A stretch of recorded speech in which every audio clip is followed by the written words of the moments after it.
నేను నిన్నొక్కడిని శిక్షించట్లేదురా, నువ్వు ఏడుస్తుంటే నేను కూడా ఏడుస్తున్నాను రా పిచ్చోడా. నువ్వు బెడ్రూమ్లోకి వెళ్ళి ముఖానికి దుప్పటి అడ్డం పెట్టుకుని ఏడుస్తున్నావే, నేను కూడా ఏడుస్తున్నాను రా నీతో. నీకొక్కడికే బాధ కలిగింది అనుకున్నా పెట్టి, నీ బాధ నాకు కూడా ఉందిరా. నేను ఎందుకు బాధపడుతున్నాను, నిన్నెందుకు బాధ పెడుతున్నాను? నీలో ఆ కొదువ ఉండకూడదు, నీ ఎడల నా సంకల్పం నెరవేర్చబడాలని శిక్షిస్తున్నాను.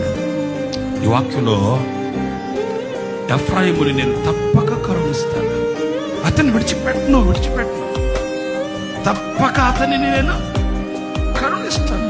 కరుణించడానికి శిక్షించేది ఆయన, నీ మీద జాలి చూపడానికి శిక్షించేది.